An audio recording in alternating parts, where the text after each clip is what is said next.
Y'all know what it is, and y'all know what we do. It's your boy Big Bird. Welcome to the show within a show.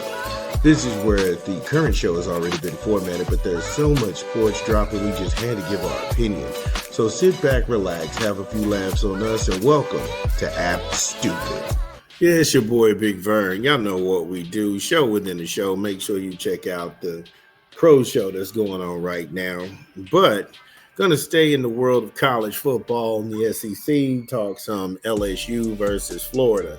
Now, Billy Donovan, well, he's not even coaching Florida. You can tell it's a Monday because we're just like, oh my God, we're just cutting content now.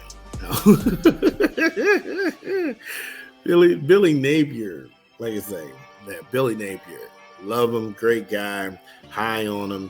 But after getting upset by South Florida, this was supposed to be a response game. And for the Gators, it just didn't work out like that. Now, LSU, 316 total yards in offense, 220 through the air, 96 on the ground.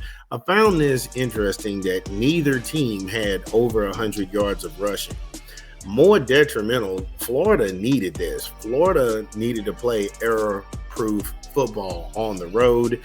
They needed to protect the football. They needed to do better, keep the game close in margins. And I know when you see 20-10, it's really a score and a half kind of game for them. However, they didn't make it look like this. They did not make it look like this. The Gators had 57 yards in penalties. They had 5 interceptions. 5. You needed this game.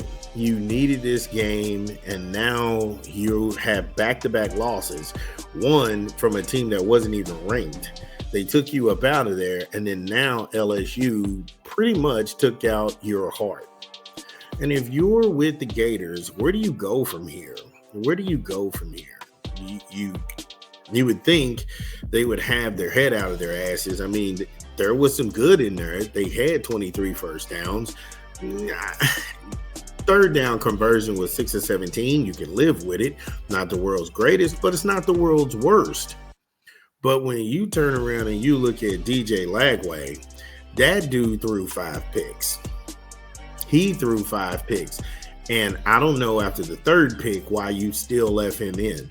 Somebody else back there, please, anybody but him.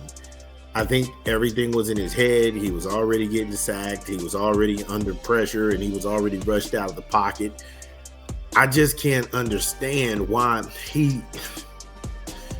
tell you what. We'll go ahead and get into that just a little bit more because this game was headachy. And it's a very beatable LSU team. That's the thing that made this more puzzling is that LSU isn't some sort of juggernaut. They can be beat. They don't look impossible. They're probably going to finish at least third in the SEC this year, right behind Georgia and Texas. Really third? You know, because Texas A&M and Oklahoma could obviously put their name in the hat early in contention for that.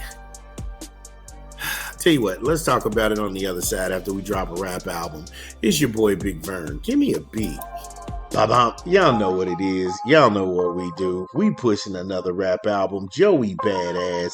It's Lonely at the Top. In stores now. Get it where you legally consume music, whether it be Apple Music, Google Play, or Spotify.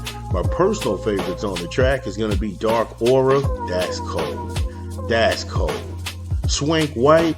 Super Flea. High Roller. BK's Finest. BK Finest is wow. Underwater. That's probably one of my favorite songs. I was listening to that before I even cut this spot. Speeding Through the Rain. Still with Absol and Rhapsody. My goodness. Lonely at the Top. The entitled track itself. Joey Badass. Don't sleep on this one. Very good buy.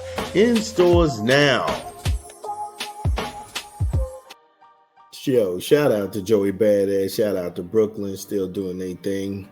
So, just looking at this when we go back, like we talked about on the other side of the break, if you really want to look at Florida and them needing this, now they're sitting at 1-2 on the season, 0-1 in the SEC.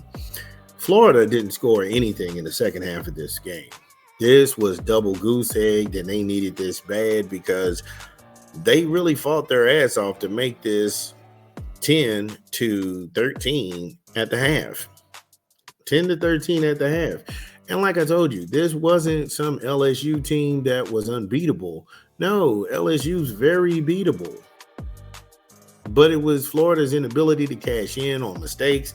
DJ Lagway's out there just giving it away. You have all of these penalties on the road, and it just shows undiscipline.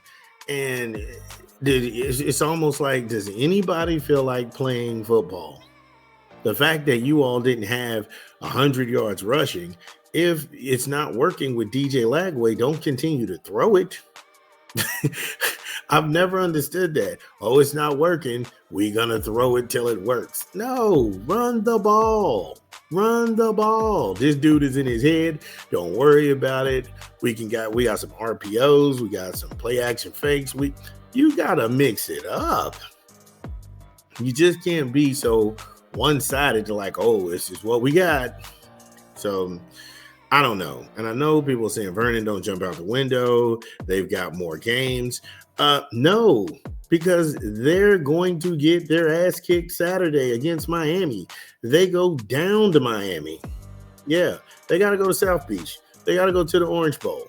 You know what's going to happen in the Orange Bowl. I'm talking about anything that could have went wrong. And you better hope guys are healthy. You better hope Lagway, he's somewhat got his wits about him, because if he gave away 5 interceptions to a mediocre LSU team, you're facing Miami right now, which is a juggernaut. And they're going to go ahead and give you your comeuppance. However, congratulations to LSU. I don't know why you all thought Brian Kelly was going to be on the hot seat. He's done nothing but win. He's off to a great start so far. So get in the comments if you got anything else to add. This is Big Bird. Again, if you are listening to this pod, get in the comments. Let us know that we get it right. What did we leave out? This is Big Vern. We talk back. We'll be back. Top of the hour.